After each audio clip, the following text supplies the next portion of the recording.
सभी को प्रणाम। आज हम प्राणायाम के बारे में जानकारी लेंगे। प्राणायाम जैसे कि नाम से ही प्रतीत होता है, प्राण का आयाम यानी शरीर के अंदर प्राण का विस्तार करना। विस्तार ही नहीं, उसको नियमित भी करना, क्योंकि प्राण को यदि हम नियंत्रित और नियमित कर लेते हैं तो हमारा मन सहज ही नियंत्रित हो जाता है।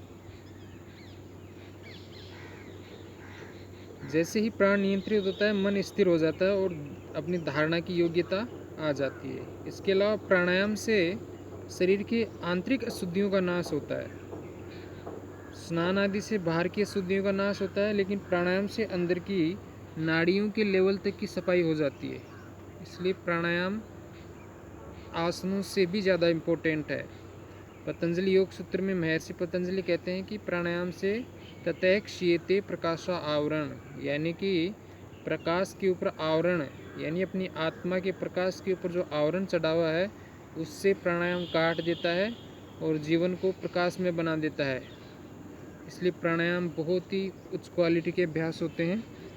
मुख्यतः अपन 3-4, वैसे तो काफ़ी सारे प्राणायाम होते हैं, लेकिन 3-4 प्राणायाम अपन को डेली करने चाहिए, जिनमें सबसे पहला है भस्त्रिका प्राणायाम, जिसके अंदर अपन श्वास को पूरा भरते हैं, तेज़ी से भरते हैं और तेज़ी से खाली करते हैं। इसके अंदर टारगेट ये होता है कि अपनी छाती पूरी भरे और पूरी खाली हो जाए। नॉर्मली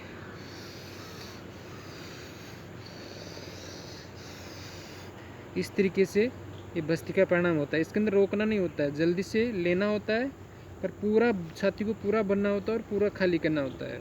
अपने छाती की क्षमता होती है 6,000 मतलब 6 लीटर, 6,000 mm, या यूँ कह सकते हैं 6,000 मिलीलीटर और 6 लीटर श्वास को, वायु को अपने अंदर भर सकता है। लेकिन नॉर्मली अपन श्वास लेते हैं, मुश्किल से 500 ml तक श्वास अंदर जा पाती है, तो बाकी हिस्सा अनयूज रह जाता है। तो इस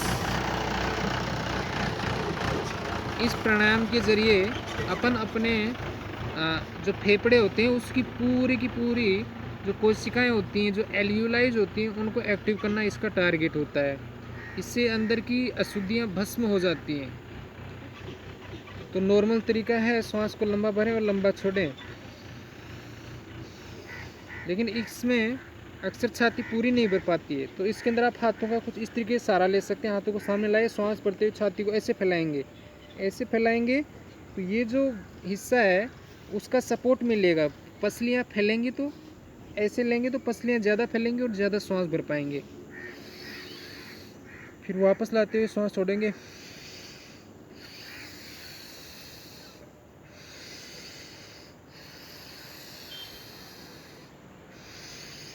कुछ इस तरीके से, इसमें आप ऊपर भी ले जा सकते हैं। आप जो भी आपको सुविधाजनक पड़े वो कर सकते हैं। कोशिश ये करनी है कि छाती पूरी फैले और पूरी सिकुड़े।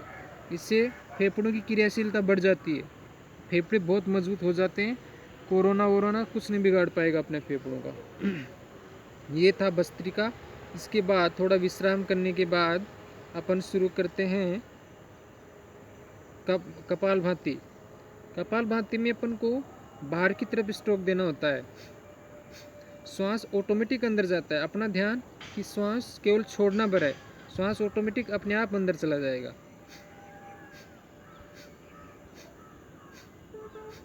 पेट की किसी को कोई समस्या हो तो वो इसको बिल्कुल ना करे।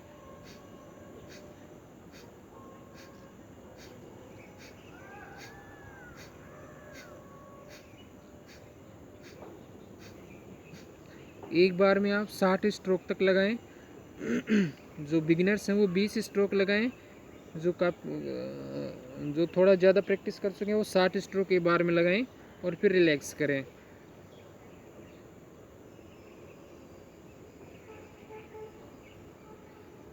इसके अंत में आप बाह्य प्राणायाम करेंगे, मतलब 60 स्ट्रोक लगाने के बाद पूरी श्वास को बाहर खाली कर देना है। पूरा खाली करने के बाद तीनों बंद लगाएंगे। मूल बंद यानी अपने एनएस को सिकोड़ेंगे और ऊपर की तरफ उठाने का प्रयास करेंगे। उसके बाद उड़ियान बंद, जिसके अंदर आप अपने पेट को पीछे की तरफ दबाएंगे और कोशिश करेंगे कि नाभि को रीढ़ की हड्डी से चिपकाने का प्रयास करें। उसके बाद जालंधर बंद, जिसके अंदर आप ठुड्डी को अपने ये जो जुगुलर नोच है कॉलर बोन के बीच वाले हिस्से में ऐसे दबा देंगे श्वास को बाहर निकाल के। इससे अपने क्या आंतरिक शक्तियाँ जागृत होती हैं। बाह्य प्राणायाम इसको बोलते हैं, या तीनों बंद मिला के महाबंद बोलते हैं। तो इसको श्वास बाहर निकाल के रोकेंगे तो इससे शरीर की आंतरिक शक्तियाँ जागृत होती हैं, प्लस चेतना ऊपर की तरफ उठती है, चेतना ऊर्ध्वगामी हो जाता है, जिससे जीवन में सहज आनंद का उदय होता है। चेतना जब नीचे की तरफ जाती है तो वो सुख लाती है, और जब वो ऊपर की उठती है तो वो आनंद लाती है। सुख अस्थायी होता है, क्षणिक होता है, आनंद चिरस्थायी और लाइफ टाइम के लिए होता है। इसलिए अपन चेतना को धीरे धीरे इस प्राणायाम के अभ्यास से ऊपर उठा सकते हैं। बाह्य प्राणायाम।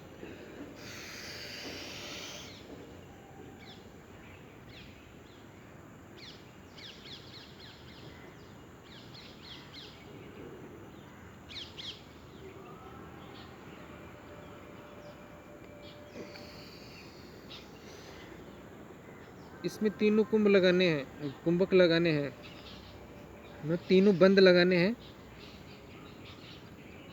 श्वास को अंदर भरना पूरक कहलाता है, श्वास को बाहर छोड़ना रेचक कहलाता है, और श्वास को रोकना, चाहे बाहर रोको चाहे अंदर रोको, उसको कुंभक बोलते हैं। अंदर रोकते हैं उसको अंतः कुंभक बोलते हैं, और बाहर छोड़ के रोकते हैं उसको बाह्य कुंभक बोलते हैं।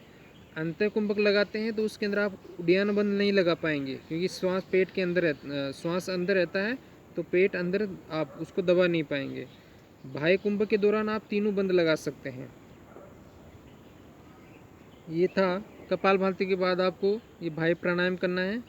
जीवन में उत्तरोत्तर आनंद बढ़ेगा इसका अभ्यास करने से आप, क्योंकि चेतना इससे ऊर्ध्वगामी हो जाती है।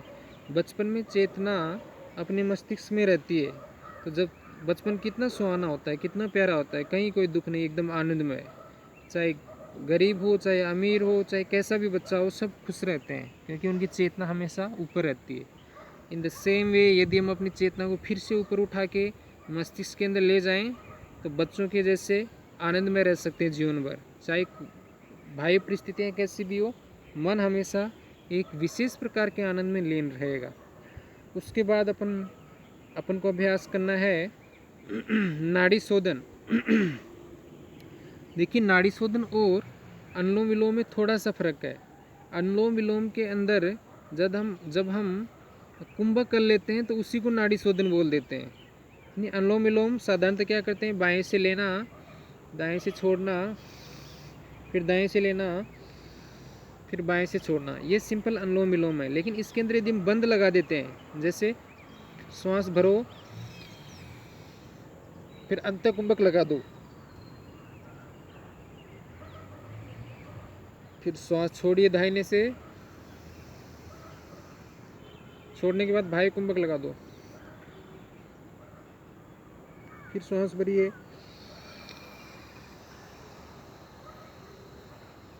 फिर अंतः कुंभक लगाइए,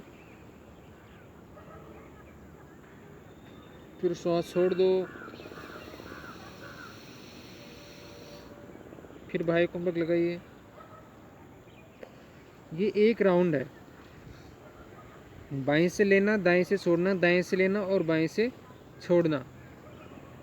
अब कुंभक लगा देते हैं तो अपन ये बन जाता है अपना नाड़ी शोधन। इससे अंदर की सारी नाड़ियाँ शुद्ध हो जाती हैं, अपना शरीर गुब्बारे की तरह हल्का फील होता है, दिन भर एनर्जेटिक, कोई समस्या नहीं, एकदम खेलते कूदते फुल एनर्जी के साथ, एकदम जैसे बच्चे खेलते रहते हैं दिन भर, बिल्कुल थकान नहीं होती। वैसे ही अपन दिन भर कुछ भी काम कीजिए, खेलिए, पढ़िए, एकदम थकान नहीं होगी, एकदम चिल रहेंगे।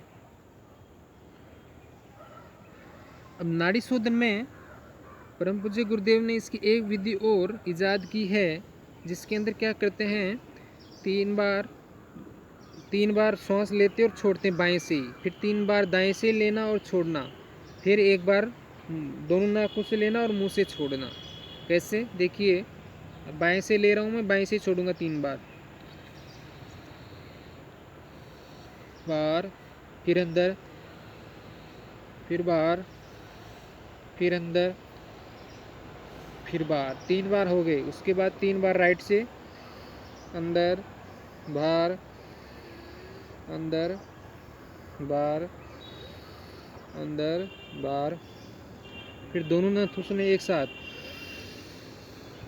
फिर मुंह से बाहर। ये एक राउंड नाड़ी शोधन है पंडित श्री राम शर्मा आचार्य जी के अनुसार। ये भी उतना ही इफेक्टिव है जितना नाड़ी शोधन अनुलोम विलोम वाला नाड़ी शोधन है।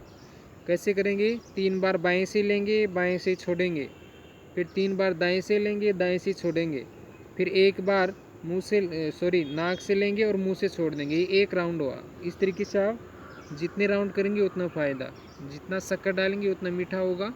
उस तरीके से आप कर सकते हैं। इसके बाद आप अभ्यास कर सकते हैं भ्रामरी प्राणायाम का।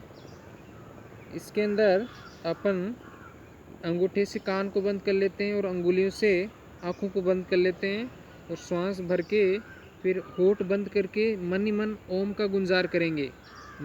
ओम का गुंजार भंवरे की तरह। इससे क्या मानसिक संतुलन आता है, अंदर मन बहुत ज़्यादा शांत हो जाता है, मेमोरी तेज़ हो जाती है, माइंड स्टेबल हो जाता है।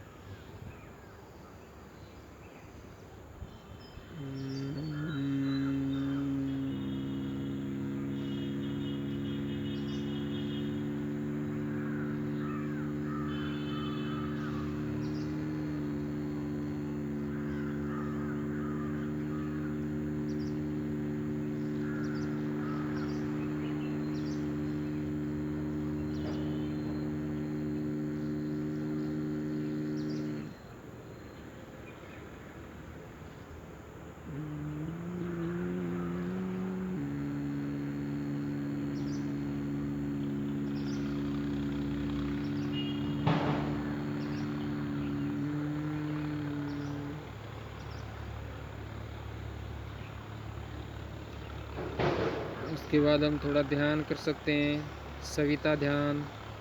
सविता ध्यान मतलब अपने आप को एक काल्पनिक सूर्य मंडल के अंदर, शीतल सूर्य के एक आवरण के अंदर फील कीजिए। अंग प्रत्यंग पूरा सविता की दिव्य किरणों से ओतप्रोत, बोन्स, मसल्स, लिगामेंट्स, जॉइंट्स सब ओतप्रोत, शरीर का कण कण सूर्य के दिव्य तेज से ओतप्रोत।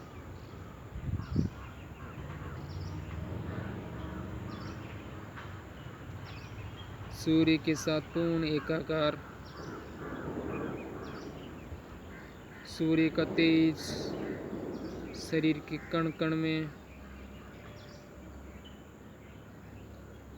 अंदर की अशुद्धियों को, अनावश्यक विचारों को सूर्य के दिव्य तेज से भस्म कर दिया गया है। मैं पूर्ण स्थिर, मैं पूर्ण शुद्ध, मैं बुद्ध, मैं चैतन्य हूँ, शुद्ध बुद्ध चैतन्य, सत्य चित आनंदमय, सत्यम शिवम सुंदरम। पूर्ण शुद्ध हूँ मैं, पूर्ण पवित्र हूँ मैं, पूर्ण स्वस्थ हूँ मैं। अहम ब्रह्मास्मि तत्त्वमसि शिवोहम। अयम आत्मा ब्रह्म। मेरे अंदर वो सभी क्षमताएं बीज रूप में उपस्थित हैं जो सर्वशक्तिमान परमात्मा के पास हैं। मैं अपनी आत्मा के ऊपर चढ़े हुए आवरणों को सविता देवता की दिव्य तेज से नष्ट करके स्वयं को उस परम पिता परमात्मा की गोद में बैठने लायक बनाऊंगा। सूर्य के आभा मंडल के अंदर अपने आप को महसूस कीजिए। अंग प्रत्यंग, हर कोशिका दिव्य तेज से ओतप्रोत, पूर्ण पवित्र, बलवान, तेजवान, ओजवान, दिव्य ओज तेज वर्चस्व से ओतप्रोत। I am the best because तत्वमसि। मूल रूप से मैं वही हूँ जो वो परम पिता परमात्मा है। परम पिता परमात्मा सर्वश्रेष्ठ है, इसलिए मैं भी सर्वश्रेष्ठ हूँ। अहंकार नहीं, स्वाभिमान।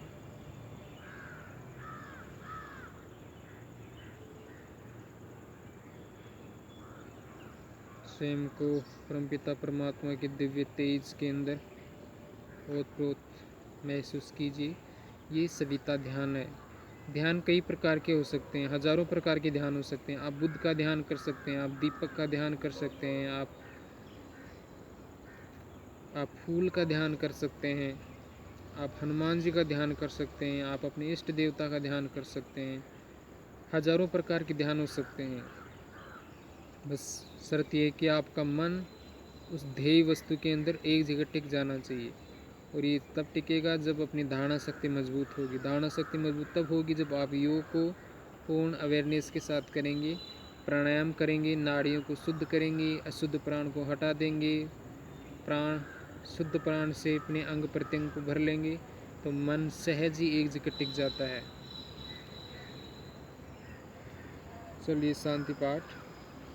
ओम शांति शांति शांति सर्वारिष्टसु शांतिर्भवतु।